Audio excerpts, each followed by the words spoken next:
Welcome to Behavioral Health Today, a podcast brought to you by the Triad Network. This podcast is designed to share trending topics occurring within the world and our communities and bring them a behavioral and mental health perspective. Welcome to Behavioral Health Today, a Triad production. I'm your host, Dr. Graham Taylor. My guest today is Michelle Oravitz. Michelle is the owner and founder of Wholesome Lotus. She began her career as an architect, but transitioned to alternative medicine after acupuncture resolved her health issues and renewed her sense of well-being. Inspired by this transformation, Michelle pursued extensive training in Ayurvedic and Oriental Medicine, graduating valedictorian in her class. She is passionate about healing, particularly in the areas of gynecological disorders and infertility, influenced by her journey with traditional Chinese medicine. Michelle is the author of the book, The Way of Fertility, and she also hosts the Wholesome Fertility Podcast, where she shares fertility tips and interviews of leading professionals in the field. We're excited to have Michelle with us today as we discuss Taoist principles, emphasizing the body's inherent ability to heal itself and the importance of the mind-body-spirit integration and the journey of fertility. Michelle, welcome to our show. Thank you so much for having me today, Graham. It's great to have you here. You know, you were going down this path of being an architect, as I shared in our introduction, and then you made this significant transition in your focus in life. Tell us a bit about yourself, about this transition, and then what brought you into this field of medicine that you're in right now and healing. Well, I guess I can say I started out as a patient and it changed my life. And I was down the path of architecture, and I've always been interested in design and intrigued by it. And it was a lot of fun when I was at school and we were actually creating designs, working with our hands. And then, of course, when you go into the real world, a lot of it is sitting in a cubicle, and it wasn't quite what I expected it to be. But then, interesting, I had my own reproductive imbalance, which really at the time I wasn't trying to conceive. It was before I even met my husband, but I had irregular periods really from the time I got my period and up until that point. And then, so that was about 12 years of just going to the doctors, given the birth control pill and nothing else, no other real solution. And I would have like 3 months with no period, and it was completely out of whack. And then I look back and I'm like, oh my God, I had so many other things imbalanced in my life, like my circadian rhythm, which Mm, actually is very much in line. It can really impact your menstrual cycle because it's almost like the hand of a second in the clock. If that's not really good working, then point. it's going to impact the whole hour. So, not to really get off on a tangent, but basically, I was really imbalanced in many different ways that I was not even aware of, because Mm, you kind of get used to your imbalance after a while, and that actually feels normal. So when I did get back from a 3 month trip, I was traveling, went to Cuba, went to Europe, and the whole time I was off the pill and I didn't get my period. So I came home and I said, Mom, I think we need to look into this in a different way. And she said, well, I happened to hear about this acupuncturist. Let's try this out. And I was always intrigued by acupuncture. I did try it when I was living in San Francisco, and it was at a clinic. It was actually a student clinic and it was cheaper. So I was like, oh, let me try this. And I was so intrigued. uh, And I had a student work on me, and that's why it was cheaper. mhm. And I was like, I am so jealous of her for doing this. And I was doing architecture at the time. I was like, there was something in me, and this is that innate intelligence telling Yeah. me this is cool. Something Like right. there's something about this that Yeah. is so cool to me. But that was the only thing I did. And it was really for my back pain at the time. So then fast forward, met Dr. Lee, and Dr. Lee was my acupuncturist, and I was working in New York City in architecture. Although I liked the company that I worked for, I just wasn't really feeling aligned. Yeah. And he completely regulated my period. I couldn't believe it. And he sat me down, asked me questions that I've never been asked before, listened to me, like truly, truly listened to me, Mhm. looked at my tongue, felt my pulse, like Yeah. truly was with me, like present. And he said, for women, the menstrual cycle is so important and it reflects their health. Yeah. And I was like, I've never heard anybody say that. I was like, that's so cool. And it just felt like a type of medicine where you're kind of not being pushed through, but you're really Yeah. like there's presence, and there was a little bit more importance into every aspect that made me me It and sounds like like the you were really human. known, really known. Yeah. Yeah. And just that by itself, I feel like is so therapeutic. It's just That's being so listened good. to, you know? Yeah. So that totally changed my life because not only did I feel better with my physical, the menstrual cycle was Yeah. regular, but I started feeling better in general. Like my skin got better. I felt better emotionally. I felt Wow. more confident, which is weird. Like I just felt like everything kind of came together. Yeah. And so I think that aligning my my rhythm also made me want to align my path, my purpose. And so eventually that kind of triggered my yearning to change my career. And it took a couple of years, but it just awoken an interest. So I was very intrigued, but at the same time also I was like, why should anybody have to suffer? Like I want to do this for other people. And it Mhm. was just fascinating. So eventually we moved from New York. Met my husband. My husband ended up finishing his residency in New York. We moved to Florida, and then I enrolled in school for Ayurvedic medicine, and that's how I started, which is very much related to Chinese Yeah. medicine. It's basically ancient medicine, Yeah. and both of them really talk about the elements and nature, and it's all about honoring the laws of nature and applying that to ourselves and our bodies because we are an extension of nature Yes. and really understanding that. And I think that because there's such truth to that, and there's that really the basis of the laws of nature, the yin and the yang, the things that we see in all of living things, when you truly observe and understand that, it never goes out of style. You'll never see, oh, this other study totally like Right. debunked this. I mean, because it's something that works more than 3,000 years That's right. and it's still going. Yeah. I really like, yeah, such a great intro. What a nice, you use the word alignment a couple of times in this description here of moving into this transitional period of your life. And I like this idea of you're talking about alignment. And I know we're going to be getting today into this aligning with our body and Mhm. realigning our body. And this idea we get to realign with our inherent design. Mhm. And we're going to be talking about that medically and cognitively, but you're also talking about how it's like there's kind of an alignment of what I need to be doing in life. That's really, it sounds like it's very heart driven as you describe this. I Mhm. want to, I want to give forward here and I want to help people in ways that I've benefited so much and how this Eastern healing and the Taoism really comes into play. Given that, talk a little bit about the Chinese approach to medicine and other health related challenges and how this is unique this unique philosophy and approach it kind of evolves and how it can be so impactful in the way that we think about our well-being and maybe our realignment like you're saying. Yeah, and really, in a sense, what alignment is kind of like the perfect harmony with the yin and the yang, Yes. or the harmony that the yin and yang want, or homeostasis, in Yes. conventional medicine. And it really, the yin and the yang are like the basis of Chinese medicine, and it's based on Taoism. And Taoism is, they say a religion, a philosophy. I mean, you can say many different things, but it basically has a core concept that is based on the way. I mean, that's the Yes. literal translation is the way, Yes. meaning that way of harmony and balance. So not too high, not too low, just right. Right. And it's Right. kind of like, we have the sun, and if we had too much sun, we dry up. So we need the night and then the darkness. And so you kind of have like that ebb and flow, the shifts and the cycles that help to balance each other. And that's ultimately the yin and yang in everything. We Very can cool. see that reflected in the menstrual cycle, like in the night and day, in Yeah. the male and female, the sperm and the egg, and you could see it everywhere. And those two opposing forces are part of our Earth's nature.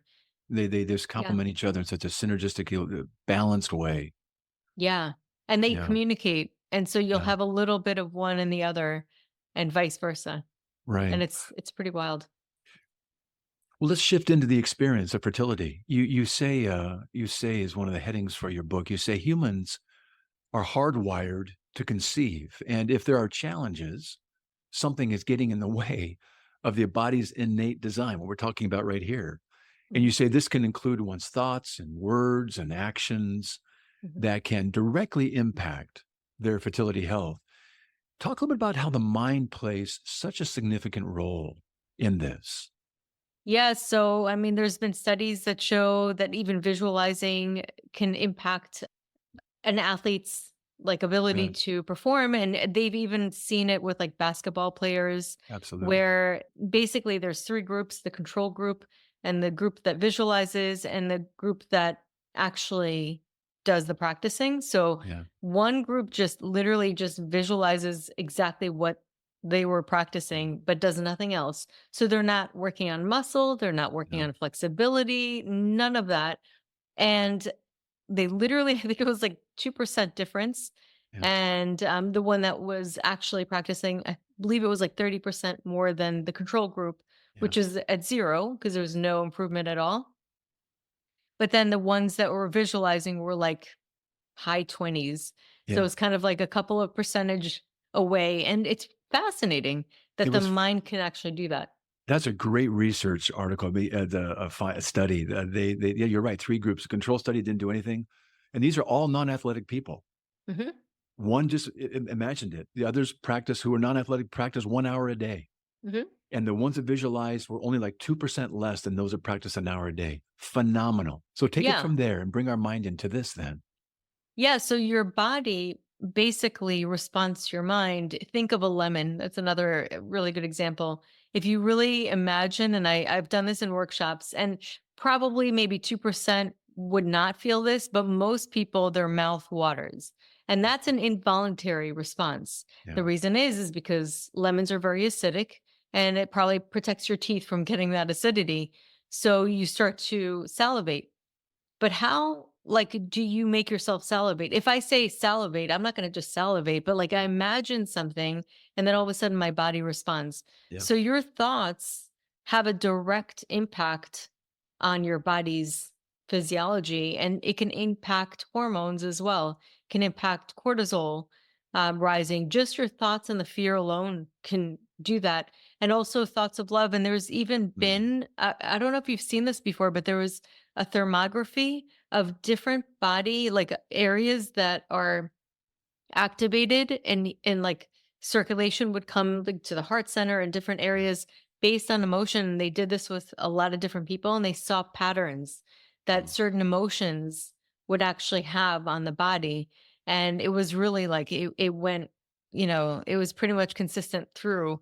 yeah, So that was really interesting. So yes, it is a lot more direct than we think, but because the mind can be so abstract and yeah. hard to see, it's just something that's kind of behind the scenes. And it's also something that we don't pay attention to when we're distracted, which is pretty much like 24/7 these days, Right. that it's hard to really understand how much of an impact it has. We'll be right back after word from our sponsor. Nearly 9 in 10 registered voters believe the nation faces a mental health crisis, according to a new USA Today Suffolk University poll. Americans are more concerned than ever about their mental health. Mental health first aid provides the resources and training to identify, understand, and respond to signs of mental health and substance use challenges. It provides the confidence and skills needed to offer life-saving assistance, and it provides peace of mind. Our experts provide mental health first aid training for adults, teens, caregivers, veterans, law enforcement, EMS, and school faculty. Mental health concerns are on the rise, but evidence-based training through mental health first aid can make a difference. Visit mentalhealthfirstaid.org to find a course near you, or email hello@mentalhealthfirstaid.org to schedule a training. Courses are available for individuals, groups, organizations, and companies of all sizes. Visit mentalhealthfirstaid.org and make a difference in your community.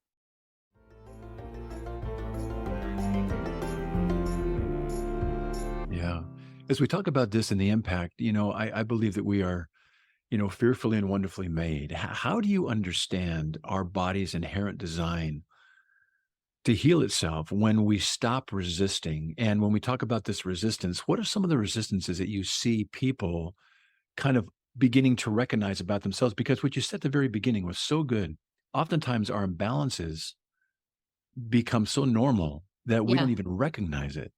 So when you help people kind of become more aware of maybe what the imbalance is, What are some of the things that you're seeing being some of the resistances that they may not even be aware of anymore, but are playing a role in blocking some things, but also could be, if the body can come into play in balanced ways, becomes an inherent design to help heal itself? Well, we're definitely creatures of habit. And one of the things that I think we're really conditioned to do, especially in modern day times, is like no pain, no gain. Mhm. If you want something, go after it.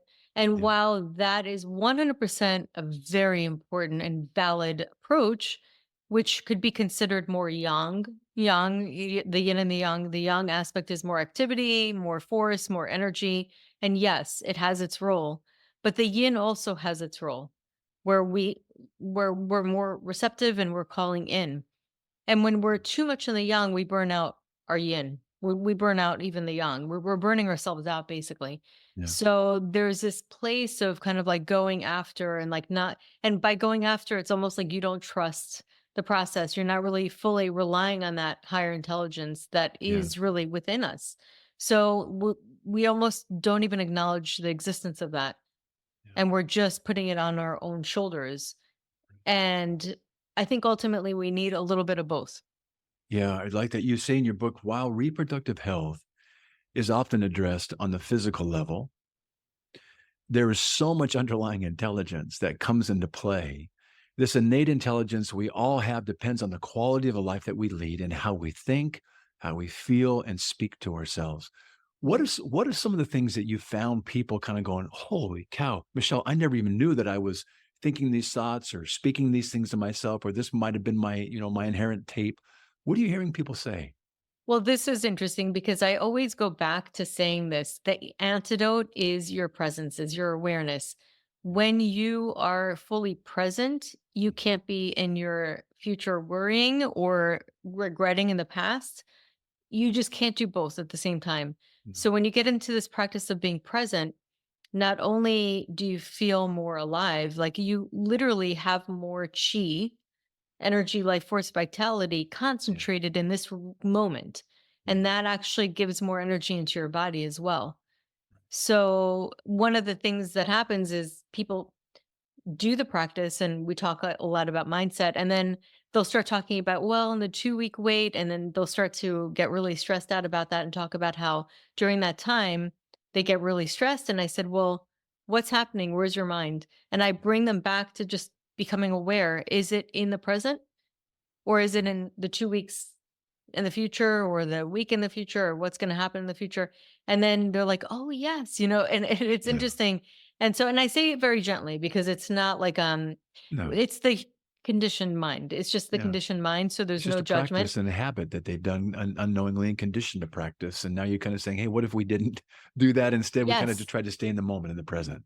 Yeah, and so Yeah. sometimes they'll be like, "Oh, yeah, yeah, yeah," and then at one point, I do get people to get to this place where they feel so much peace. They're like, this is the first month I felt so much peace." And I had one specific story, which was pretty cool. It was someone I was working with from England, and she was like, "This was the first time I ever really got it, and I felt peace, and I allowed myself to be in the present." And it was before she got pregnant. And she was like, before that, really going through a time where she thought she can never feel relaxed until she gets pregnant, or she'd never feel at ease until and then that was the first month that she felt peace. And then but she said, and I really let go and I felt like the best month, but then I just got my period. But I'm okay with it. Turns out it was implantation bleeding. She was pregnant. Oh, It's wow. a really cool Wow. story because she That's a like cool felt story. this like ease, it was like, Yeah. it just coincided with that.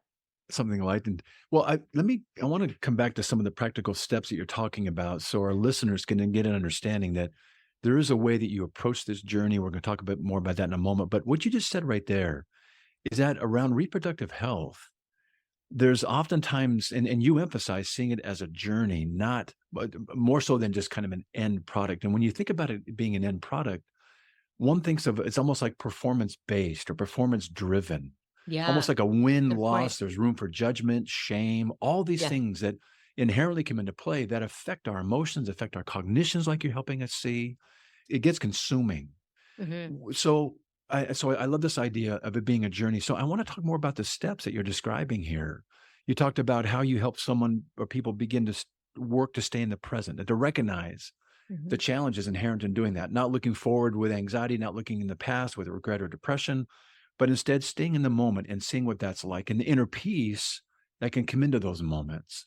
What are some of the steps that you just might begin to walk people through, and what might they experience through your book that you found to be very helpful? Well, one of the things is I always say awareness is your superpower. It's just becoming aware, and you don't have to change it per se. You could just become aware. When you're aware, you separate yourself from the identification with a thought. You're Right, aware that you're thinking. So obviously, that awareness right. is watching the thought. So therefore, the thought is not who you are, and it's not something that you need to identify with. And you can see that. So just becoming aware, just even writing down or validating your experiences or expressing your thoughts and your emotions. And sometimes too, part of it's allowing yourself to feel, Yeah.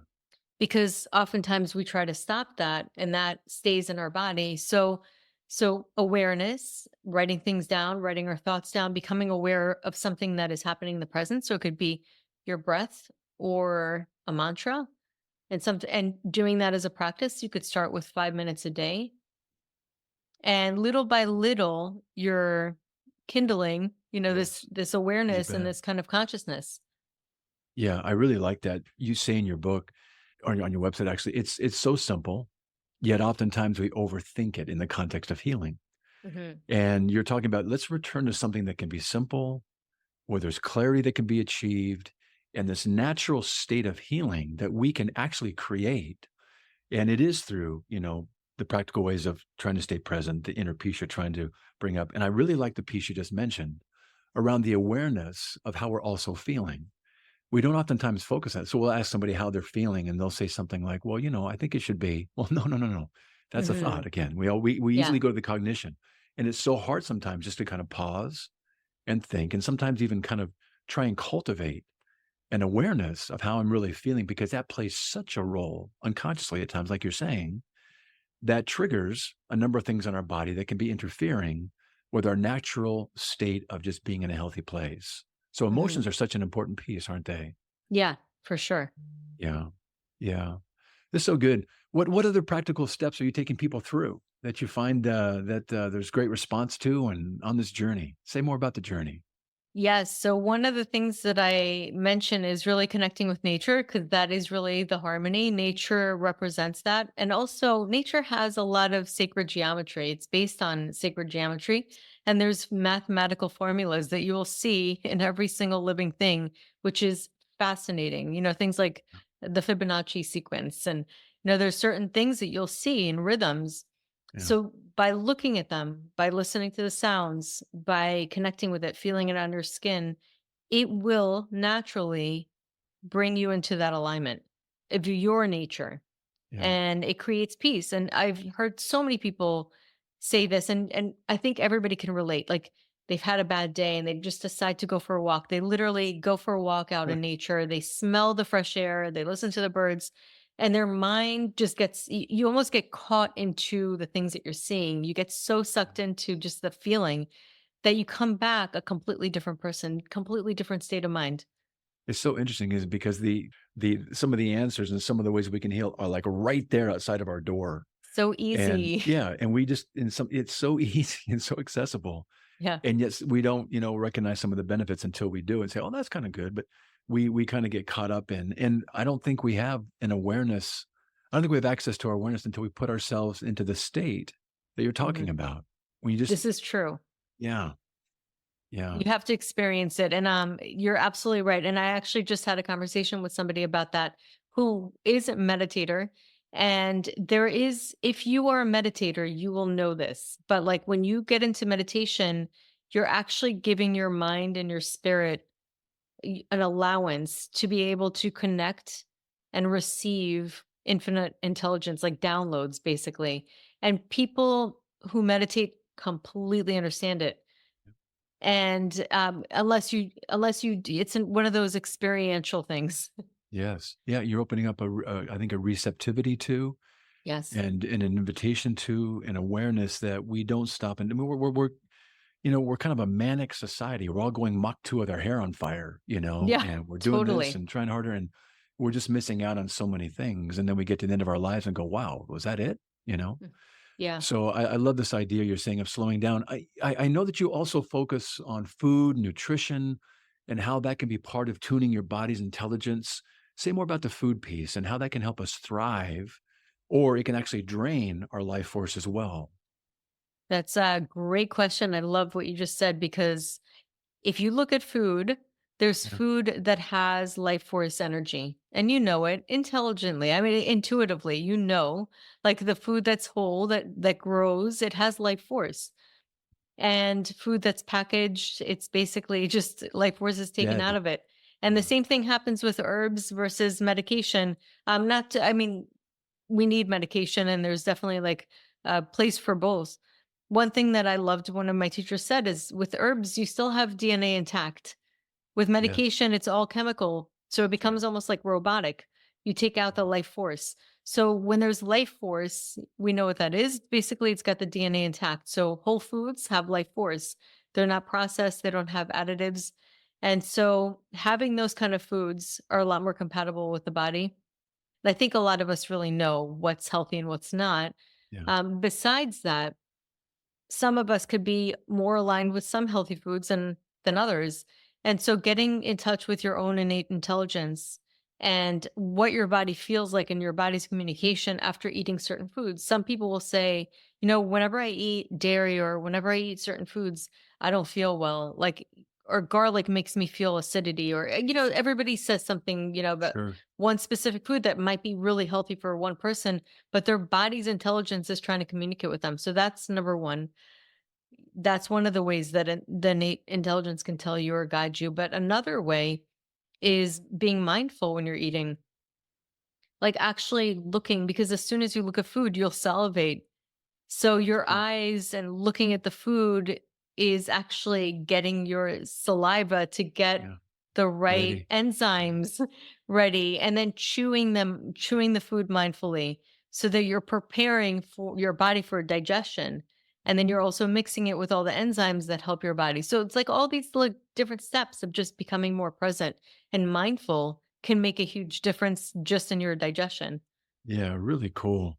You're talking about some things that allow us to be more present in those moments, whether it's being in nature, whether it's the foods we're eating and the conscious attention that we bring to it.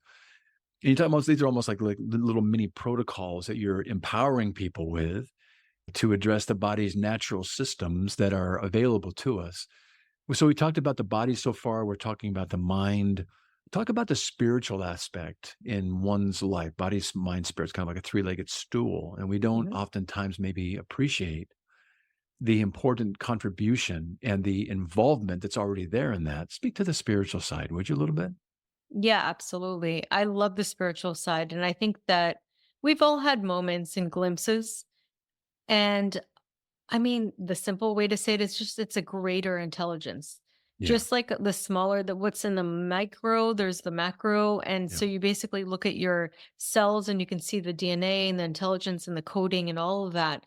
So just like that has that. And if you look at like ants and how smart they are and they know Yeah. exactly what to do and they're programmed, they can communicate. We have this like grander one where we can't see. We can't see, Yeah. but we can feel. And when we Yeah. get quiet, we get more in tune. So acknowledging that, I think that that's the first step, but just acknowledging that that exists, that there's consciousness. And when you get into that, you can even see the consciousness in all living things around you. And I think that it was interesting because I was listening to, I get really interested in NDEs and, near death experiences and stories of what people say. And this one guy said he looked at a blade of grass and he saw that there was no sun because everything was lit from within.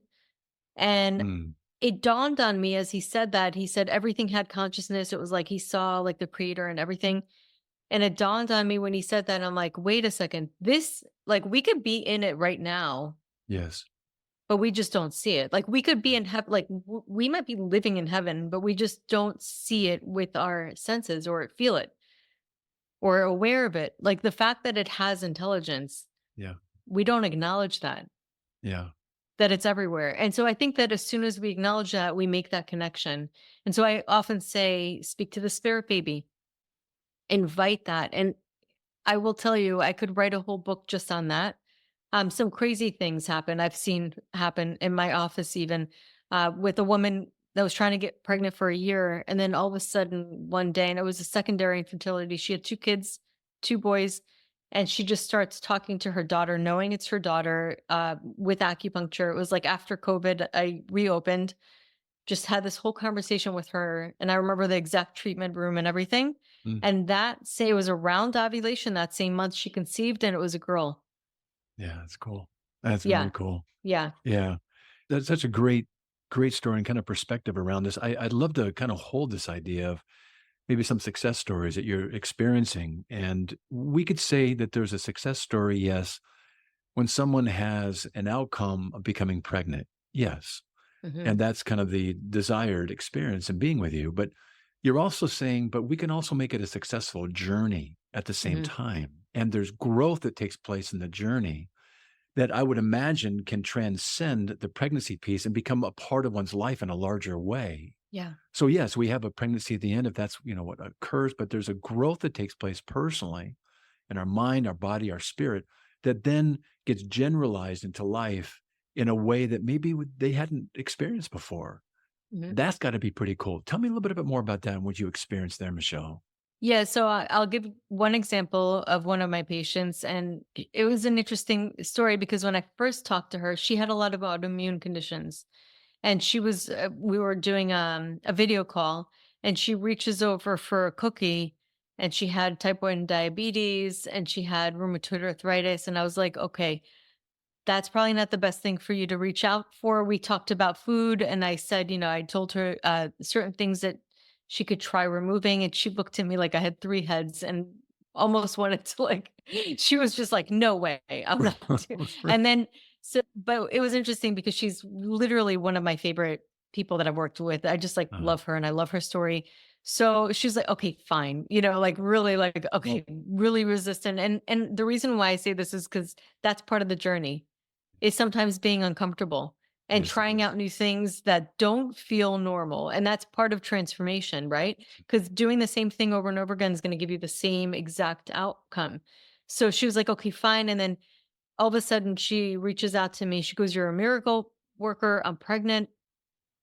But that didn't come out as nice as we would like it to. She ended up miscarrying, actually came into my office when the nurse called her and told her that Mm, her beta numbers were going down. mm, And she turned white, and I had to give her water, and she sat down, and she's diabetic. So her sugar went down. And so it was really heartbreaking to see this. not bad. And then a little while later, all of this time, we're really working, and we're working baby steps, little by little. She's making little shifts and Yeah. changing behavior, and meaning like food and habits and all of this stuff. And then she comes in, she said, "I went to my mom's house. I cut out this little piece of something from a magazine that she always has." And she's like, "I saw this piece, and it was like a baby with a rainbow behind it." Rainbow babies are babies that are born after miscarriage. Mm, And so she sees that, and then she sees the name that she always knew she'd give her firstborn. She mm, always felt like she was a boy mom. Sure enough, she ends up conceiving and having her first, who she named with that name, that she mm. saw, but it was like a little sign. And then had the baby, and then shortly after sends me a mind blown emoji. She's pregnant again. Now she has two sons. And now she's like, "No, no, no more." She goes, because they were very close together. She goes, "Don't make me any more fertile. I'm done." That's classic. That's Yeah. really good. What a fun story. What a great ending. Yeah. Talking about endings, I know we're kind of winding down on our time here today, and it's been a joy talking with you about this. And I know while we've been focused around the idea of fertility and reproductive health and your approach to it, I'd love you to leave our audience with a general message about their opportunity to embrace a holistic approach to their life, their health, their well-being within the context of what we're talking about today. Leave us with a message, would you? Yes. And I would say learn to trust yourself, or allow yourself to trust yourself, your body, your intelligence. And I think that that's one of the first ways we can make a relationship really with anything, is to have that trust and to have that acknowledgement, to acknowledge that you have a higher self, like a part of you that knows, Yeah. and start listening to that. Just start becoming aware of that and ease into it, comfortably, small baby steps. Yeah. And it could be journaling, it can be asking yourself questions and then writing down whatever comes to your mind little by little, but become present with yourself, make that connection, because I think that there's so much value to that. Yeah. That's so good. That's so good. Well, Michelle, I would love our folks listening today to be able to learn more about you, your work, and your book, The Way of Fertility. How can they do so? Oh, thank you so much. MichelleOravitz.com is the easiest way. Honestly, on there, you can find the book, The Way of Fertility, click on that. And then you could even get a free chapter if you want to just try it out. Yeah. And then on Instagram a lot, it's at the Wholesome Lotus Fertility is my handle. And I'm usually on Instagram a lot. And of course, I do a lot of fertility information, but it's also mind-based, spirit-based, lots of that, pretty much what we talked about today. Very cool. Well, it's been great to have you on the show today. I can see why you were valedictorian of your class, and you got a great message and you got a great way of delivering it. You got a wonderful heart. So thanks for what you're doing. And thanks again for being on our show today. Thank you so much, Graham, for having me. This was such a great conversation. I also want to thank you, our listeners, for dropping by today and joining Michelle and me. It's always great to have you with us. Regarding our episode today, I want to remind you that it and its resources and all of our other episodes can be found on our webpage at triadhq.com/BHT. Connect with BHT podcasts and other mental health professionals on the Triad community, the LinkedIn for mental and behavioral health. Create your profile for free at hellotriad.com. Thanks again for being with us on the show, and we'll look forward to having you back with us next time on Behavioral Health Today. We appreciate all the support from our community, and if you like our show, one of the best ways you can support it is by giving us a 5-star rating and leaving a review. Behavioral Health Today is a podcast part of the Triad Behavioral Health Network, all rights reserved.